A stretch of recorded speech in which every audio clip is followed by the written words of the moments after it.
Sean bienvenidos a las historias de Lilith. Sean todos muy bienvenidos. Vamos a continuar con las historias de Oscar Wilde, fantásticos cuentos de hadas que perduran en la historia. Comencemos.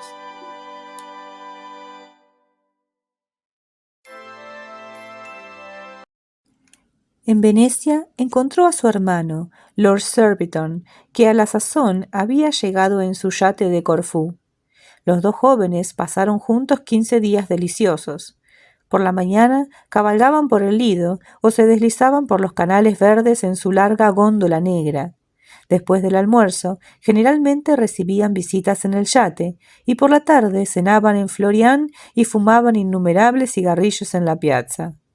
Sin embargo, de algún modo Lord Arthur no era feliz. Todos los días examinaba la columna de defunciones del Times, esperando ver una esquela de la muerte de Lady Clementina, pero todos los días tenía una decepción. Empezaba a temer que le hubiera ocurrido algún accidente y lamentaba con frecuencia el haberle impedido que tomara la aconitina cuando estaba tan deseosa de probar su efecto. También las cartas de Sibyl, aunque llenas de cariño, de confianza y de ternura, eran a menudo tristes en el tono, y a veces pensaba él insistentemente que se había separado de ella para siempre. Al cabo de 2 semanas, Lord Surbiton se cansó de Venecia y decidió navegar a lo largo de la costa hasta Rávena, ya que había oído decir que había un estupendo tiro de gallos en el Pinetum. Lord Arthur al principio se negó rotundamente a ir, pero Surbiton, a quien quería mucho, le persuadió al fin de que si se quedaba él solo en su hotel en Danieli, le iba a entrar un abatimiento de muerte. Y partieron el día 15 por la mañana, con un fuerte viento nordeste y un mar bastante picado. El deporte era excelente, y la vida a pleno aire libre devolvió el color a las mejillas de Lord Arthur. Pero hacia el día 22 se sintió ansioso respecto a Lady Clementina, y a pesar de las protestas de Surbiton, se volvió a Venecia en tren. Cuando bajaba de la góndola y ponía el pie en las gradas del hotel, salió el dueño a recibirle con un fajo de telegramas. Lord Arthur se los arrebató de la mano y los abrió rasgándolos. Todo había sido un éxito. Lady Clementina había muerto de repente en la noche del día 17. Su primer pensamiento fue para Sibyl y le envió un telegrama anunciando su inmediato regreso a Londres. Luego ordenó a su ayuda de cámara que le hiciera el equipaje para el correo de la noche. Envió a los gondoleros aproximadamente 5 veces el precio de sus servicios y subió corriendo a su habitación con paso ligero y corazón alegre. Allí encontró esperándole 3 cartas. Una era de Sibyl, llena de compasión y de condolencia. Las otras eran de su madre y del procurador de Lady Clementina. Parecía que la anciana señora había cenado con la duquesa la misma noche de su muerte. Había dejado a todos encantados con su ingenio y esprit, pero había regresado a casa algo temprano, quejándose de acidez. Por la mañana la encontraron muerta en el lecho, sin haber sufrido aparentemente ningún dolor. Habían llamado inmediatamente a Sir Matthew Reed, pero claro está, no había nada que hacer, e iba a ser enterrada el día 22 en Buckinghamshire Court. Unos días antes de su muerte había hecho testamento y dejaba a Lord Arthur su casita de Curzon Street con todo su mobiliario, efectos personales y cuadros, a excepción de su colección de miniaturas que pasaba a su hermana, Lady Margaret Rufford, y de su collar de amatistas que heredaba Sibyl Merton. La propiedad no era de gran valor, pero el procurador, Mr. Mansfield, deseaba vehemente que Lord Arthur volviera enseguida, si le era posible, ya que había muchas facturas por pagar y Lady Clementina nunca había llevado sus cuentas con regularidad. A Lord Arthur le conmovió mucho que Lady Clementina le recordara tan bondadosamente, y pensó que Mr. Podgers tenía mucho por lo que responder en aquel asunto.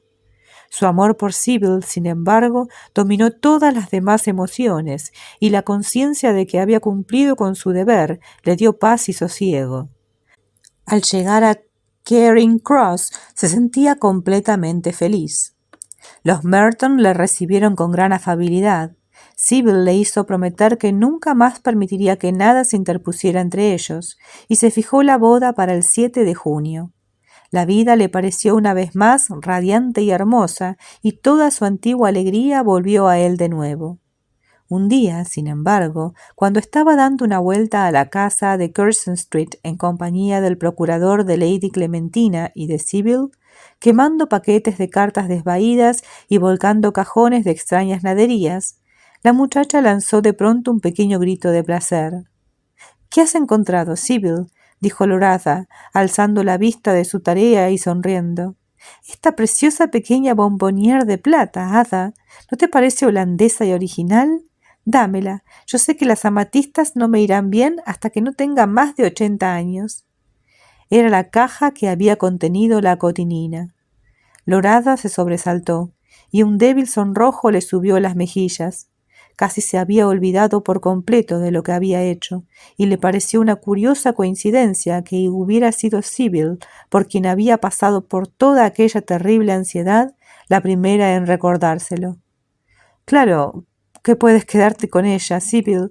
Se la regalé yo a la pobre Lady Clem. —Oh, gracias, Ada. ¿Y puedo comerme el caramelo también? No tenía ni idea de que a Lady Clementina le gustaran los dulces. Pensaba que era demasiado intelectual para eso. Loratha se puso mortalmente lívido, y una idea terrible cruzó por su mente. —¿Un caramelo, Sybil? ¿Qué quieres decir? —preguntó con voz lenta y ronca. —Hay uno adentro, uno nada más. Parece rancio y lleno de polvo, y no tengo la más leve intención de comérmelo. —¿Qué pasa, Ada? Estás muy pálido. Loratha atravesó precipitadamente la habitación y cogió la caja. Dentro estaba la cápsula color de ámbar con su burbuja de veneno. Lady Clementina había muerto de muerte natural, al fin y al cabo. La impresión de ese descubrimiento fue casi superior a sus fuerzas. Arrojó la cápsula al fuego y se hundió en el sofá con un grito de desesperación. Mr. Merton se disgustó mucho por el segundo aplazamiento de la boda, y Lady Julia, que había encargado ya su vestido para la ceremonia, hizo cuanto estuvo en su mano para inducir a Sybil a que rompiera el compromiso. No obstante, y por mucho que Sybil amara a su madre, había puesto su vida entera en manos de Loratha, y nada de lo que Lady Julia le dijera pudo hacerle vacilar en su fidelidad. En cuanto al mismo Loratha, tardó días en rehacerse de su tremenda decepción, y durante un tiempo tuvo los nervios completamente trastornados. Sin embargo, su excelente sentido común pronto se reafirmó, y su mente práctica y sana no le dejó mucho tiempo en dudas sobre lo que tenía que hacer. Habiendo resultado el veneno un fallo absoluto, lo más indicado era obviamente probar la dinamita o algún otro explosivo. Por tanto, volvió a examinar la lista de sus amigos y parientes, y después de una cuidadosa consideración, decidió hacer volar por los aires a su tío, el deán de Chichester. El deán, que era hombre de gran cultura y sabiduría, tenía una extrema afición por los relojes, y poseía una maravillosa colección de ellos, que abarcaba desde el siglo XV hasta nuestros días. Y le pareció a Loratha que esta afición del buen deán le ofrecía una excelente oportunidad para llevar a cabo su plan. Otro asunto diferente era, desde luego, dónde procurarse una máquina explosiva. El directorio de Londres no le dio información alguna sobre este punto, y pensó que valdría de muy poco dirigirse para ello a los Scotland Yard, ya que aparentemente no se enteraban nunca de los movimientos de los dinamiteros hasta después de que había tenido lugar la explosión, y ni siquiera entonces se enteraban de mucho. De pronto se acordó de su amigo Rubalov, un joven ruso de tendencias muy revolucionarias, a quien había conocido aquel invierno en casa de Lady Windermere. Se suponía que el conde Rubalov estaba escribiendo una vida de Pedro el Grande y que había ido a Inglaterra como carpintero en la construcción de barcos con el fin de estudiar los documentos relativos a la estancia del zar en el país. Pero había la sospecha general de que era un agente nihilista, y no cabía duda de que la embajada rusa no veía bien su presencia en Londres. A Lord Arthur le pareció que era exactamente el hombre para su propósito, y se dirigió a su casa de Bloomsbury una mañana para pedirle consejo y ayuda. «Así que se va a tomar la política en serio», dijo el conde Rubalov, cuando Lord Arthur le hubo dicho el objeto de su visita. Pero Lord Arthur, que odiaba cualquier clase de jactancia, se vio obligado a admitir ante él que no tenía el más mínimo interés por las cuestiones sociales y que simplemente quería el artefacto explosivo para un asunto puramente familiar que no le concernía a nadie más que a él. El conde Rubalov le miró durante unos instantes asombrado, y luego, viendo que hablaba completamente en serio, escribió unas señas en un trozo de papel, puso sus iniciales en él y se lo entregó a través de la mesa. «Scotland Yard daría muchísimo por saber esa dirección, querido amigo». «No la tendrá», exclamó Lord Arthur, riendo. Y después de estrechar calurosamente la mano al joven ruso, examinó el papel y dijo al cochero que le llevara a Soho Square. Allí le despidió y recorrió Greek Street hasta llegar a un lugar llamado Bailey's Court. Pasó bajo la arcada y se encontró en un curioso callejón sin salida, un cul-de-sac aparentemente ocupado por una lavandería francesa, ya que una red perfecta de cuerdas de tender ropa se extendía atravesando de casa a casa, y había un revoloteo de ropa blanca en el aire de la mañana. Fue hasta el fondo y llamó a una pequeña casa verde. Después de alguna demora, durante la cual todas las ventanas del patio se volvieron una masa confusa de caras curiosas, abrió la puerta un extranjero de aspecto bastante rudo, que le preguntó en un inglés chapurreado qué deseaba. Lord Arthur le entregó el papel que le había dado el conde Rubalov. Cuando el hombre lo vio, hizo un saludo con la cabeza e invitó a Lord Arthur a que pasara a una sala desasiada de la planta baja, con vistas a la calle, y unos momentos después, Herr Winckelkopf, como se le llamaba en Inglaterra, entró ruidosamente en la habitación, con una servilleta con muchas manchas de vino alrededor del cuello y un tenedor en la mano izquierda. «El conde Rubalov me ha dado una presentación para usted», dijo Lord Arthur, saludando con la cabeza, «y estoy deseoso de tener una breve entrevista con usted sobre un asunto de negocios. Me llamo Smith, Mr. Robert Smith, y quiero que me proporcione un reloj explosivo». «Encantado de conocerle, Lord Arthur», dijo el afable hombrecillo alemán riéndose. «No se alarme tanto. Tengo la obligación de conocer a todo el mundo, y recuerdo haberle visto una tarde en casa de Lady Windermere. Espero que su señoría esté bien. ¿Le importaría sentarse conmigo mientras termino el desayuno? Hay un paté excelente, y mis amigos son lo bastante amables para decir que mi vino del Rin es mejor que el que les dan en la embajada alemana».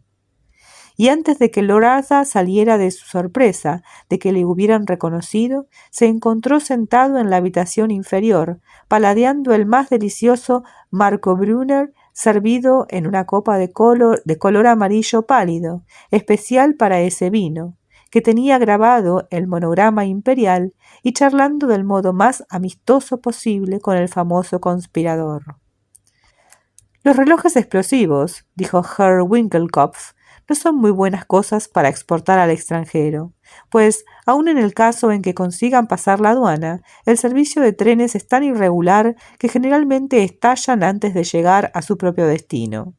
Sin embargo, si quiere uno para uso interior del país, puedo proporcionarle un artículo excelente y garantizarle que quedará satisfecho de los resultados. Puedo preguntarle a quién está destinado. Si es para la policía o para cualquiera que esté conectado con Scotland Yard, me temo que no puedo hacer nada por usted. Los detectives ingleses son en realidad nuestros mejores amigos, y siempre me ha parecido que, confiando en su estupidez, podemos hacer exactamente lo que se nos antoje.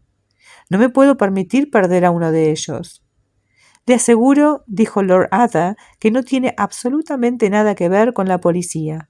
De hecho, el reloj va destinado al deán de Chichester». «Válgame Dios, no tenía ni idea de que tuviera usted sentimientos tan fuertes en materia religiosa, Lord Arthur. Pocos jóvenes los tienen hoy en día». «Temo que me sobrevalora usted, Herr Winckelkopf», dijo Lord Arthur sonrojándose. «El hecho es que en realidad no sé nada de teología». Entonces es un asunto puramente personal, puramente privado. Herr Winkelkopf se encogió de hombros y salió de la habitación, volviendo a los pocos minutos con un cartucho redondo de dinamita, del tamaño aproximadamente de un penique, y con un bonito reloj francés, rematado por una figura en bronce sobredorado de la libertad, pisoteando a la hidra del despotismo. El rostro de Lorada se iluminó cuando lo vio. «Eso es justamente lo que yo necesito», exclamó. «Y ahora, dígame cómo explota». «Ah, ese es mi secreto», respondió Herr Winkelkopf, contemplando su invento con una mirada de orgullo bien justificada. «Dígame cuándo desea que explote y yo pondré el mecanismo para ese instante». «Bueno, hoy es martes, y si usted pudiera enviarlo inmediatamente...» «Eso es imposible. Tengo mucho trabajo importante entre manos para algunos amigos míos de Moscú. Sin embargo, pudiera enviarlo mañana». «Oh, eso dará bastante tiempo», dijo Lorada cortésmente. «Si se entrega mañana por la noche o el jueves por la mañana. En cuanto al momento de la explosión, digamos el viernes a las 12 del mediodía, exactamente. El deán siempre está en casa a esa hora». «El viernes a mediodía», repitió Herr Winkelkopf, y tomó nota a ese efecto en un gran libro de contabilidad que había en un escritorio cerca de la chimenea. «Y ahora», dijo Lorada, levantándose de su asiento, «le ruego que me diga cuánto le debo». «Es tan poca cosa, Lorada, que no me atrevo a cobrarle nada. La dinamita viene a ser 7 chelines y 6 peniques. El reloj será 3 libras y 10 chelines, y los portes aproximadamente 5 chelines. Estoy muy complacido de servir a cualquier amigo del conde Rubalov». «Pero, ¿y sus molestias, Herr Winkelkopf?» «Oh, eso no es nada. Es un placer para mí. No trabajo por dinero. Vivo enteramente para mi arte». Lorada dejó sobre la mesa 4 libras, 2 chelines y 6 peniques, dio las gracias al hombrecillo alemán por su amabilidad y, habiendo logrado declinar una invitación para reunirse con algunos anarquistas en una fiesta con carne y té el sábado siguiente, salió de la casa y se dirigió al parque. Los 2 días siguientes estuvo en un estado de la mayor agitación, y el viernes a las 12 fue en coche a su club de Buckingham para esperar noticias. Toda la tarde estuvo el imperturbable conserje poniendo en el tablón telegramas llegados de diferentes partes del país con los resultados de las carreras de caballos, los veredictos de los procesos de divorcio, el estado del tiempo y cosas similares, mientras la cinta magnética daba pesados detalles sobre una sesión con una duración de toda la noche en la Cámara de los Comunes y de un pequeño pánico en la bolsa. A las 4 llegaron los periódicos de la tarde y Lorada desapareció en la biblioteca con el Pall Mall, el St. James, el Globe y el Echo, para inmensa indignación del coronel Goodchild, que por una u otra razón tenía fuertes prejuicios contra el Evening News y que quería leer los informes de un discurso que había pronunciado aquella misma mañana en la Mansion House sobre el tema de las misiones de África del Sur y lo aconsejable de tener obispos negros en todas las provincias. Ninguno de los periódicos, sin embargo, contenía ni siquiera la más leve alusión a Chichester, y Lorada tuvo la sensación de que debía haber fallado el atentado. Fue un terrible golpe para él, y durante un tiempo estuvo completamente abatido. Herr Winkelkopf, a quien fue a ver al día siguiente, se deshizo en complicadas disculpas y se ofreció a proporcionarle otro reloj gratis o una caja de bombas de nitroglicerina a precio de coste. Pero él había perdido toda fe en los explosivos, y el mismo Herr Winkelkopf reconoció que todo está tan adulterado hoy en día que ni siquiera la dinamita puede conseguirse apenas en estado puro. El hombrecillo alemán, no obstante, aun admitiendo que algo debía haber fallado en el mecanismo, no dejaba de tener esperanzas de que el reloj pudiera explotar todavía, y citó el caso de un barómetro que había enviado en una ocasión a Odessa al gobernador militar, que aunque tenía puesto el mecanismo para que explotara a los 10 días, había tardado algo así como 3 meses. Si bien es verdad que cuando estalló solo consiguió hacer pedazos a una doncella, habiendo salido de la ciudad el gobernador 6 semanas antes. Pero al menos demostraba que la dinamita como fuerza destructiva era, bajo control del mecanismo, un agente poderoso, aunque más bien poco puntual. A Lorada le consoló algo esta reflexión, pero hasta en esto estaba destinado a una decepción, pues 2 días después, cuando subía la escalera, le llamó la duquesa a su salón y le enseñó una carta que acababa de recibir de la casa del deán. «Jane escribe cartas encantadoras», dijo la duquesa. «Realmente debes leer esta última. Es tan buena como las novelas que nos envía Moody». Lorada tomó la carta de su mano. Decía lo siguiente: Casa del Deán de Chichester, 27 de mayo. Queridísima tía, muchísimas gracias por la franela para la institución Dorcas y también por la guinga. Estoy completamente de acuerdo con usted en que es una tontería que quiera llevar cosas bonitas, pero todo el mundo es tan radical y tan poco religioso hoy en día que es difícil hacerles ver que no debieran tratar de vestirse como las clases altas. No sé dónde vamos a llegar. Como dice a menudo papá en sus sermones, vivimos en una época de falta de creencias. Nos hemos divertido mucho con un reloj que envió a papá algún admirador desconocido el jueves pasado. Llegó de Londres en una caja de madera, aporte y pagado. Y papá tiene la impresión de que debe haberlo mandado a alguien que había leído su famoso sermón. ¿Es el libertinaje libertad? Pues en lo alto del reloj había una figura femenina llevando a la cabeza lo que papá llama el gorro frigio de la libertad. A mí no me pareció muy decoroso, pero papá dijo que era histórico, así que supongo que estaba bien. Parker deshizo el paquete y papá lo puso en la repisa de la chimenea de la biblioteca. Y estábamos todos sentados allí el viernes por la mañana, cuando exactamente al dar el reloj las 12 oímos un ruido como un zumbido. Salió una bocanada de humo del pedestal de la figura, y la diosa de la libertad se desprendió y se rompió la nariz contra el guardafuego. María se asustó mucho, pero parecía tan ridículo que James y yo soltamos la carcajada, e incluso papá estaba divertido. Cuando lo examinamos, encontramos que era una especie de despertador y que poniéndolo a una hora determinada y colocando algo de pólvora y fulminante bajo un martillete, se disparaba cuando quisieras. Papá dijo que no debía quedarse en la biblioteca porque hacía ruido, así es que Reggie se lo llevó a la escuela y no hace más que dar pequeñas explosiones durante todo el día. ¿Cree que le gustaría uno a Ada como regalo de boda? Supongo que estará muy de moda en Londres. Papá dice que debieran hacer mucho bien, ya que muestran que la libertad no puede ser duradera, sino que debe venirse abajo. Papá dice que la libertad se inventó en el tiempo de la Revolución Francesa. ¡Qué terrible parece! Tengo que ir a Dorcas, donde les leeré su carta tan instructiva. Qué verdad es, querida tía, su idea de que en su nivel de vida debieran llevar cosas que no favorezcan. Yo debo decir que es absurda su preocupación por la ropa, cuando hay tantas cosas más importantes en este mundo y en el otro.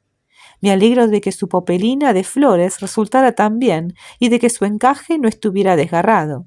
Yo voy a llevar mi vestido de raso amarillo, que tan amablemente me regaló usted, a casa del obispo el miércoles, y creo que haré un gran efecto. ¿Usted pondría lazos o no? Jennings dice que todo el mundo lleva lazos ahora y que las enaguas debieran ir encañonadas.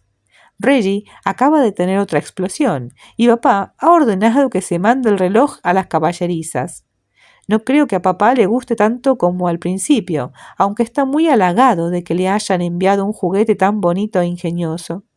Eso prueba que la gente lee sus sermones y que saca de ellos un provecho. Papá le manda su cariño, a lo que se unen todos, James, Reggie y María, y esperando que la gota del tío Cecil esté mejor, créame, querida tía, siempre su cariñosa sobrina, Jane Percy. Postdata, por favor, dígame lo de los lazos. Jennings insiste en que están de moda.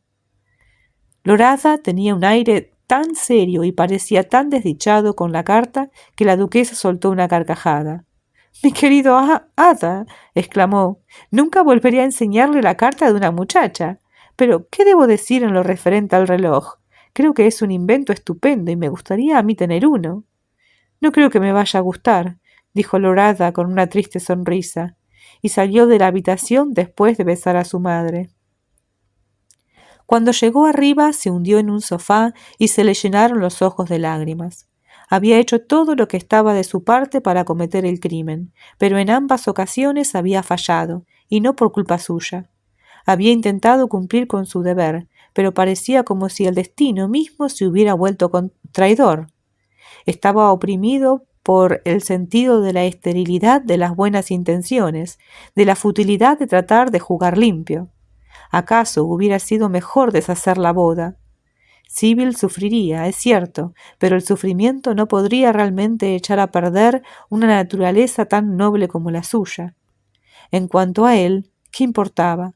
Hay siempre alguna guerra en la que un hombre pueda morir, alguna causa a la que un hombre pueda sacrificar la vida. Y como la vida no tiene placer alguno para él, tampoco la muerte tenía ningún dolor. Que el destino cumpliera su cometido. No movería un dedo para ayudarlo. A las 7:30 se vistió de etiqueta y se fue al club. Allí estaba Surbiton con un grupo de jóvenes y se vio obligado a cenar con ellos. Su conversación trivial y sus bromas vanas no le interesaban, y tan pronto como sirvieron el café, les dejó, inventándose un compromiso para poder marcharse. Al salir del club, el conserje le entregó una carta. Era de Herr Winkelkopf, pidiéndole que fuera a verle la tarde siguiente para examinar un paraguas explosivo que estallaba al abrirlo. Era el último invento y acababa de llegar de Ginebra. Rompió la carta en pedazos. Había decidido no probar más experimentos. Luego vagó por los embarcaderos del Támesis y estuvo sentado durante horas junto al río. La luna se asomaba a través de una crin de nubes leonadas, como si fuera el ojo de un león, e incontables estrellas tachonaban la bóveda hueca, como polvo de oro esparcido en una cúpula de púrpura. De vez en cuando, una barcaza se balanceaba en la corriente túrbida y se iba deslizando con la marea, y las señales del ferrocarril cambiaban de verde a rojo al correr los trenes gritando a través del puente. Al cabo de un tiempo, dieron estrepitosamente las 12 en la alta torre de Westminster, y a cada campanada del sonoro reloj la noche parecía estremecerse. Luego se apagaron las luces del ferrocarril, quedando una lámpara solitaria que brillaba como un gran rubí sobre un mástil gigantesco, y el estruendo de la ciudad se hizo débil. A las 2 se levantó Arthur de su asiento y se encaminó hacia Blackfriars. Qué irreal le parecía todo, qué semejante a un sueño extraño. Las casas del otro lado del río parecían hechas de oscuridad. Si hubiera dicho que la plata y la sombra habían cincelado de nuevo el mundo. La enorme cúpula de Saint Paul se vislumbraba como una burbuja a través del aire oscuro. Cuando llegaba cerca del obelisco de Cleopatra's Needle, vio a un hombre apoyado en el pretil, y al acercarse más alzó el hombre la vista, dándole la luz de gas de pleno en el rostro. Era Mr. Podgers, el quiromántico. Eran inconfundibles su cara gruesa y fofa, sus gafas con montura de oro, su débil sonrisa enfermiza, su boca sensual. Lord Ada se detuvo.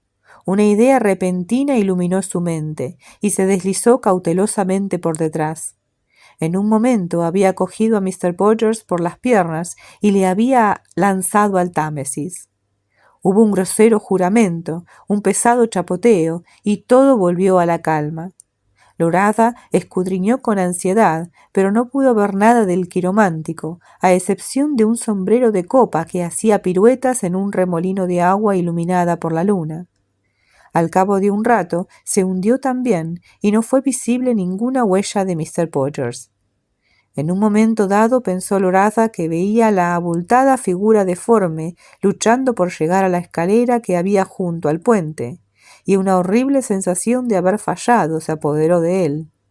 Pero resultó ser meramente un reflejo y se disipó cuando brilló la luna apareciendo detrás de una nube. Al fin parecía que había llevado a cabo el decreto del destino. Lanzó un profundo suspiro de alivio y el nombre de Sibyl le vino a los labios. —¿Se le ha caído a usted algo, señor? —dijo de pronto una voz a sus espaldas. Giró en redondo y vio un policía con su linterna sorda. —Nada importante, sargento —respondió sonriente, y llamando a voces a un coche de alquiler que pasaba, entró en él de un salto y le dijo al cochero que le llevara a Belgrave Square. Durante 2 días que siguieron a este suceso, Lord Arthur pasaba alternativamente de la esperanza al temor. Había momentos en que casi esperaba que Mr. Podgers entrara en la habitación, y sin embargo, en otros momentos sentía que el destino no podía ser tan injusto con él. 2 veces fue hasta la casa del quiromántico, en West Moon Street, pero no pudo decidirse a tocar la campanilla. Suspiraba por tener una seguridad, pero la temía. Por fin llegó esa seguridad. Estando en la sala de fumadores del club, tomando el té y escuchando bastante cansado el relato de Surbiton de la última canción cómica en Gaiety, entró el camarero con los periódicos de la tarde. Cogió el St. James y estaba hojeando sin ninguna atención cuando un encabezamiento extraño atrajo su mirada. Era el siguiente: Suicidio de un quiromántico. Se puso pálido de excitación y comenzó a leer. El párrafo decía lo siguiente: ayer por la mañana, a las 7, fue devuelto por el agua el cadáver de Mr. Septimus R. Podgers, quiromántico eminente, en Greenwich, justamente delante del Hotel Ship. Hacía días que se había echado en falta al desafortunado señor y había gran ansiedad respecto a su paradero en círculos quirománticos. Se supone que se suicidó bajo la influencia de alguna perturbación mental pasajera, causada por exceso de trabajo, y los forenses han entregado hoy el dictamen a ese respecto.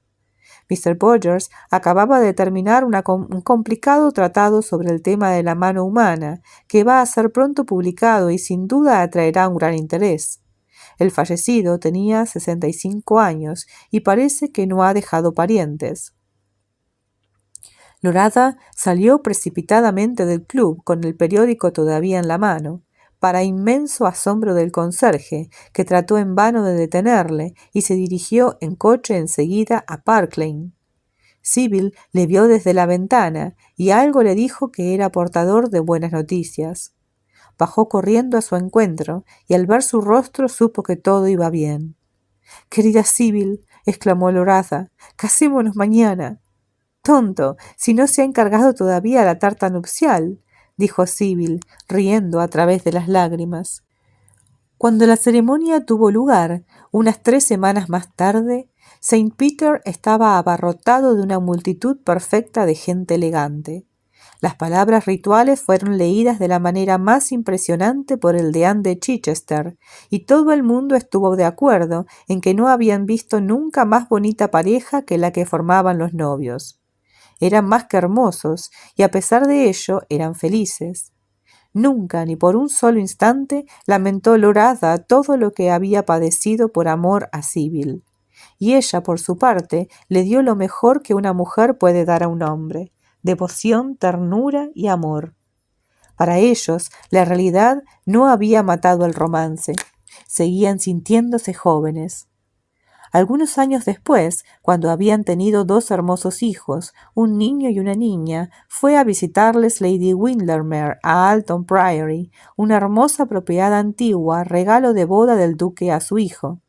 Y una tarde, cuando estaba sentada con Lady Ada en el jardín debajo de un tilo, viendo jugar a los niños en el paseo de los rosales, semejantes a rayos de sol caprichosos, tomó de pronto la mano de su anfitriona entre las suyas y le preguntó: —¿Eres feliz, Sibyl? —Querida Lady Windermere, claro que soy feliz. ¿Acaso usted no lo es?